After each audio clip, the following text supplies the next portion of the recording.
35 bete. Hey, ya, saya stand up sekarang ini bete sama Mas Cemen. Saya itu bingung ya, apa sih bagusnya ini Mas Cemen? Udah kurus, kecil, mirip Suni, baru juga ditiup udah keluar.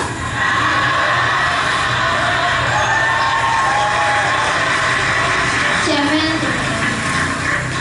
saya kasih tahu ya, Cemen ini terlalu berani lawan saya better tema dangdut. Cemen, kamu punya goyangan khas nggak? Ah, punya.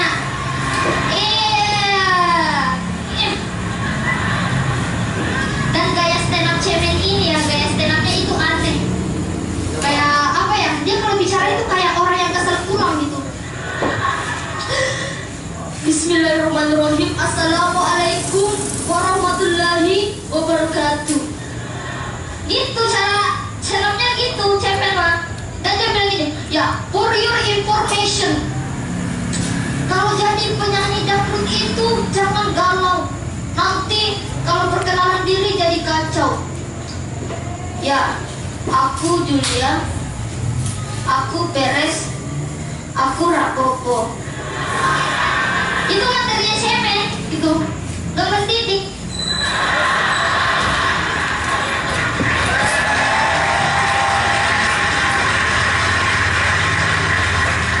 Dan saya kasih tahu ya, Cemen ini cowok munafik. Dia sering bahas lagu dangdut, padahal dia itu tidak mengerti sama sekali apa itu dangdut. Dia cuma bahas dangdut biar bisa ambil kesempatan dengan biduan-biduan seksi.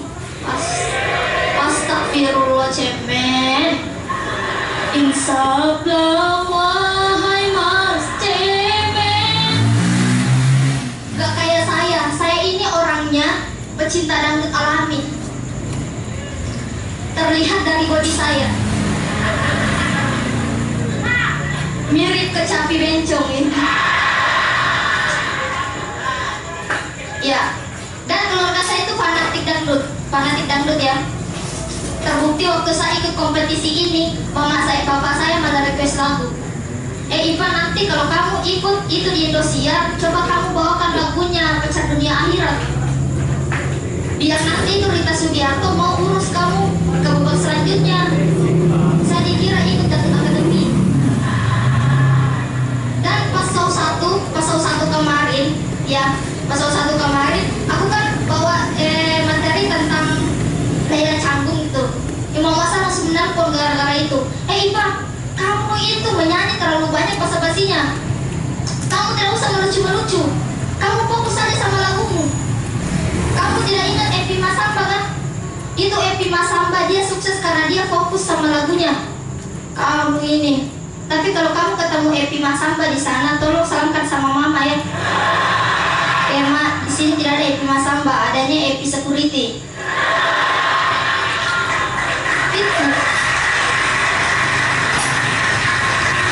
Dari kecil itu saya memang sudah bercita-cita mau jadi biduan. Tapi saya bercita-cita jadi biduan, tapi apa ya, susah gitu karena dari kecil saya itu pemalu. Saya pernah dipaksa, waktu SD saya dipaksa nyanyi di acara hajatan. Sampai di sana saya takut, saya lihat banyak orang terus saya mencret di celana. Gitu. Dan pernah saya juga ada apa ya? Ada rencana saya mau ikut Dangdut Akademi. Saya punya rencana ikut Dangdut Akademi gitu. Tapi saya pernah tanya mama aku, "Mak, saya mau ikut Dangdut Akademi." Mama setuju. Kamu tahu itu orang kalau ikut acara begitu harus menderita dulu keluarganya. Harus menderita dulu biar kalau sudah menyanyi bisa menangis-menangis. Itu mama tidak siap untuk menderita. Tidak usah dulu ikut. Banyak sekali. Dan gara-gara itu saya langsung berpikir berpikiran untuk menjadi biduan. Saya sekarang berpikiran mau jadi poluan.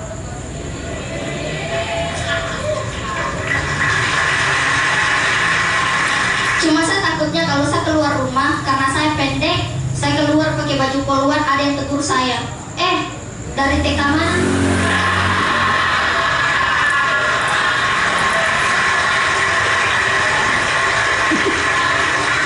Enak aja, saya ini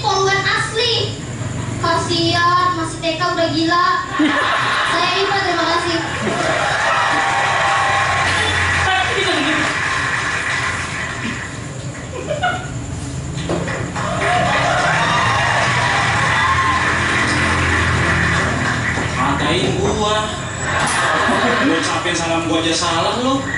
Nih yang bener nih. Assalamualaikum warahmatullahi wabarakatuh. Tuh gitu. Norak lu ah. Gua sama Musdalifah itu sama-sama pecinta dangdut.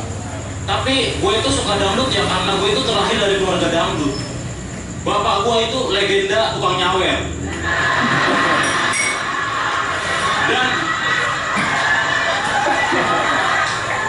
Dan emak gue itu katanya pensiunan biduan dangdut.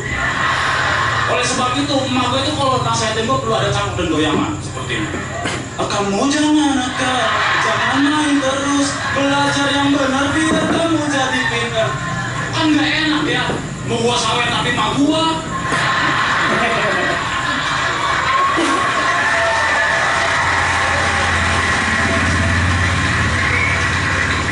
Tapi serius, gue itu suka dangdut itu karena dari kecil udah dicekokin lagu dangdut.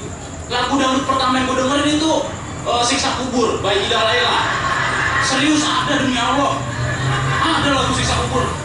Buset tuh kalau denger lagu itu langsung inget akhirat. Liriknya aja serem banget. Yang kayak dia loh. Apa? Hancur lebur tulangnya serta hangus tubuhnya. Denger lirik kayak gini langsung wudu gua.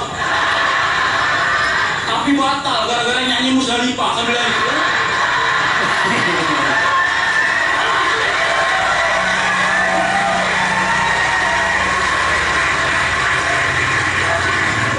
Goyang apa kayak gini? Ondel-ondel pindrang.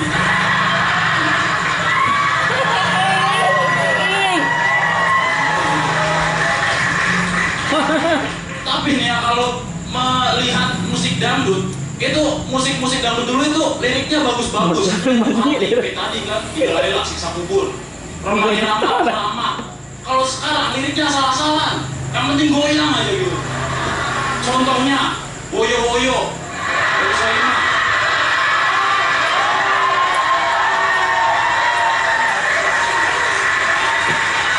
Woyo-woyo ini apa artinya? Kan gua kagak tahu.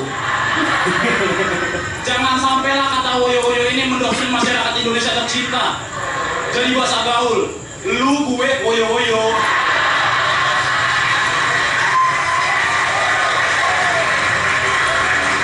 Ntar ada sinetron ganteng-ganteng woyo-woyo. Tukang bubur naik woyo-woyo.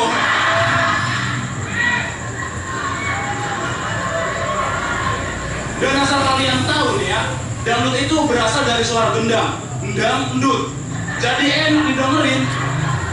Untung dari suara gendang, bukan dari suara rakyat. Kalau dari suara rakyat, nggak ada yang dengerin. Beset ya. Pesan moral. Biasa anak tua bermutu gitu. Salam Bupati. Bupati online.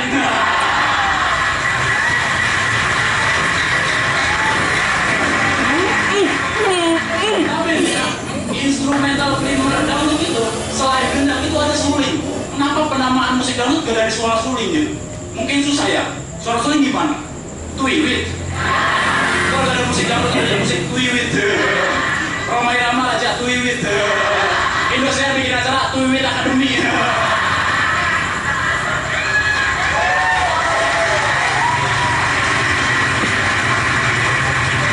Dan sekarang hari ini gue disuruh beta sama kayak ini nih, bocah ini.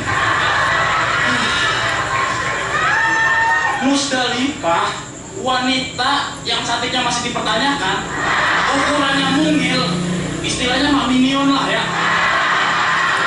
Nah, si minion ini cita-citanya jadi biduan. Disawer pakai apa lo? Pisang. Sambil nyanyi gitu.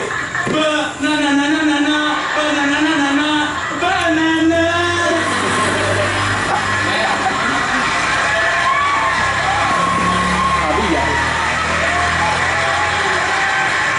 Dan si minion ini pernah ngaku kalau dia itu alumnus cabe-cabean. Sekarang mau jadi biduan dangdut. Setahu gua, cabe-cabean itu nongkrongnya di konter HP. Ini kalau jadi biduan kagak disawar pakai duit, pakai pulsa. Sambil lencan nyawe. Mau pulsa yang berapa, Neng? 20 aja, Bang. Nomornya mana? Yang belakangnya 94. Udah ya, Neng? Kok belum masuk, Bang?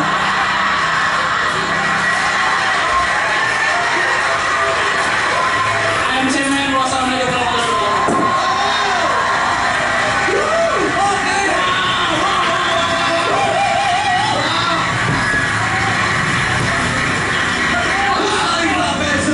Standing ovation dari 3 juri dan 5 mentor. Luar biasa. Musdalifah, Yeah. lu lebih milih jadi minion apa jadi ondel-ondel Miklan? Jadi diri sendiri. Jadi diri sendiri. Jadi mau pulsa berapa?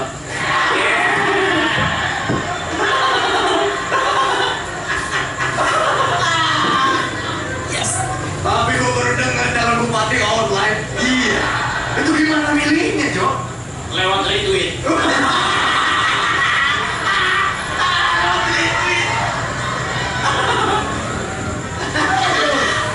Tapi di battle yang pertama udah cukup. Langsung aja kita dengar. Penasaran saya sama teman-teman yang tadi standing ovation. Mas Eko, G, dan juga Soima. Silakan Soima duluan yang lagunya tadi disinggung sama Cemen. Aduh, tadi saya deg-degan karena Gading tadi sudah membuka dengan luar biasa. Deg-degannya adalah, aduh peserta ini bisa lebih keren nggak ya? Gitu. Tapi ternyata malam ini kalian membuka yang sangat luar biasa menurut saya, keren banget. Tepuk tangan dong sekali lagi. Jadi aku koreksi kekurangannya dulu ya menurut saya. Jadi spontanitas di panggung itu perlu, bukan dari materi, tapi misalnya tadi ada stand mic di depan kamu, harusnya kamu berdirinya jangan di belakang stand mic. Ini setelah perform ya.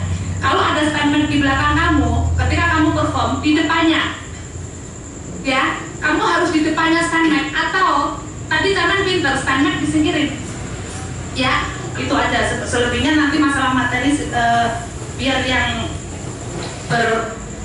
ahlinya yang komentarin. Kalau untuk Cemen tidak ada catatan. Untuk Cemen keren banget. Thank you. Ojo kendor, Mas Cemen. Ojo kendor. Wah, 2020 tim versi Cemen hadir. Ini orang Cikarang ya? Iya. Orang Cikarang. Orang-orang.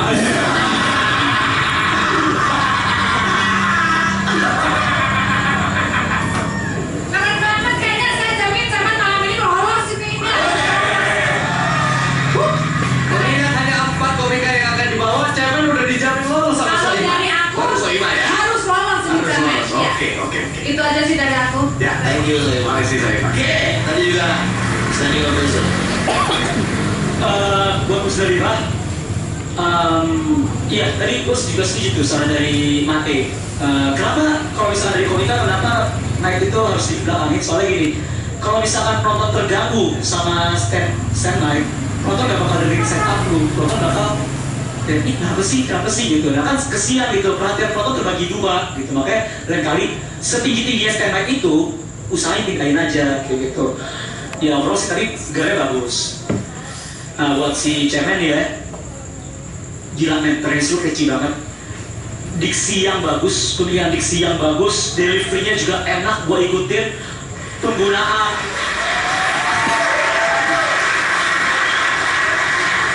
Musdalifah punya satu senjata yang joget dan itu pasti bikin ger. Dan lo menggunakan senjata yang Musdalifah untuk keuntungan lo. Menurut gue itu brilian banget.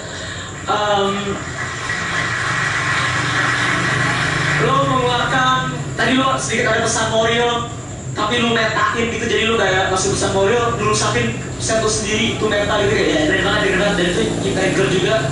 Ya overall sih sebagai juri gue merasa terhibur banget, sebagai penonton gue merasa dimanja banget. Jenius. Udah pasti lolos. Gue dan Soima udah pasti lolos. Dua suara dari juri. Mas Eko, gimana Mas? Iya. Boleh yuk kasih semangat buat mereka dua-duanya ya.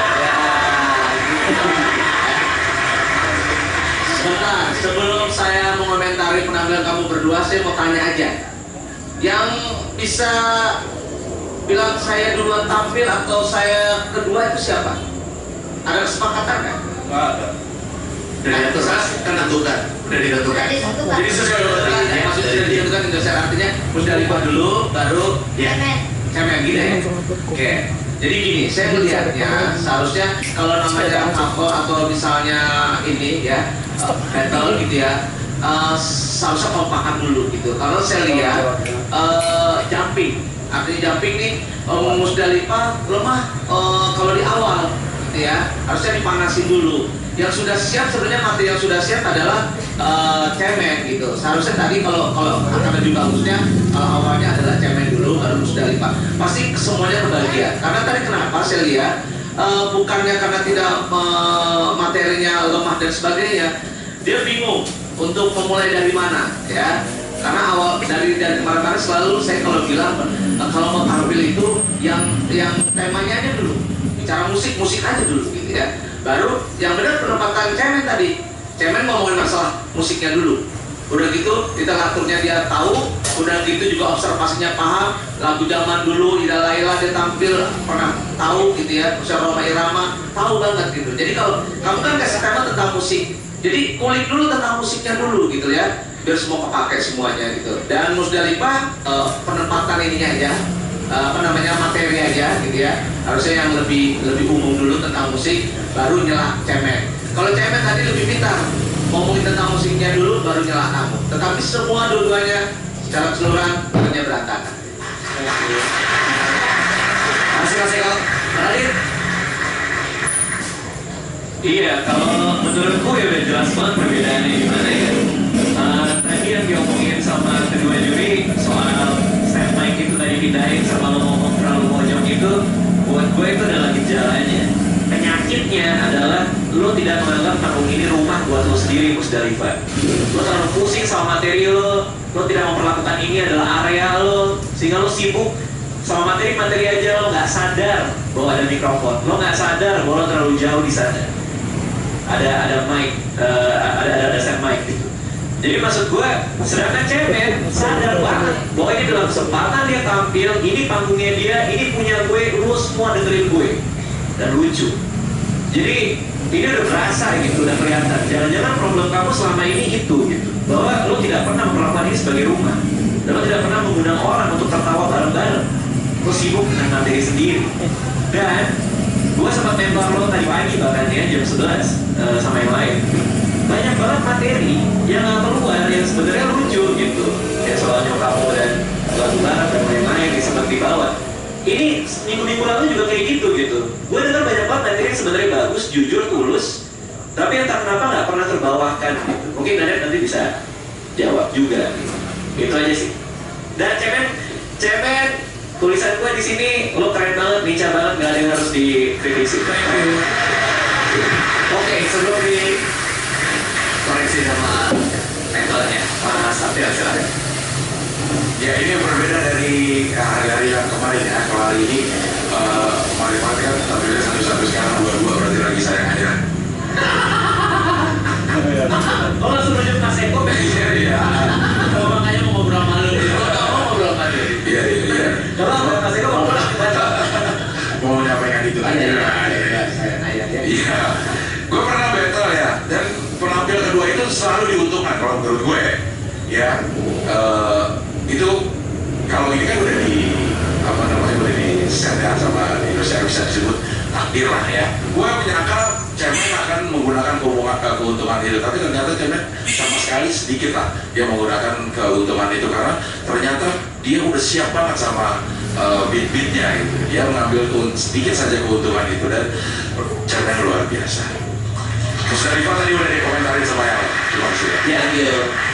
Oke, mentor dan dulu deh. Ya, di usia yang sangat muda ini dia harus menulis materi setiap hari dan melatih itu setiap hari. Jam terbang cemen dengan Musdalifah beda banget. Cemen udah jadi opener beberapa komik terkenal, udah sering bikin tour sendiri. Itu yang membedakan dia instingnya untuk menggerakkan standing mic beda dengan Musdalifah. Dan mungkin Musdalifah menjadi opener ini juga jadi beban tersendiri buat dia. Memang benar kata Radit, dia suka sibuk sendiri dengan materinya sehingga tidak bisa mendelivery dengan baik. Itu sih PR kita ya, yang kita akan perbaiki sama-sama. Tapi buat gue di Hari Pahlawan ini, lo adalah pahlawan stand up komedi Indonesia untuk perempuan. Karena lo, dia boleh tepuk tangan buat Musdalifah. Dia boleh semangat untuk Musdalifah. Enggak, karena gue belum pernah melihat ada perempuan sebaik dia di stand up comedy Indonesia. Bener kan? Dia bisa menjadi pahlawan perempuan di stand up comedy Indonesia. Terima kasih yang sudah dibahas. Oke, Isman. Gue sih nggak ada banyak tambahin. Keren banget ya men. Makanya sekali lagi udah nunjukin bahwa sekali lagi penulisan itu penting dan sekali bagaimana melatihnya juga buat tampil dengan keren itu juga penting dan lu udah menunjukkan semuanya dengan profesional. Makasih ya men. Ada juga ada komentar. Pengalaman pertama betal ya, Pak? Iya. Iya, Pak. Ya itu. Cuma ya Pak, kita mesti apresiasi si Pak. Dia mesti lewatin ini gitu. Buat gue sih keren. Keren pertama kali buat dia. Keren menurut gue. Oke, terima kasih Adit.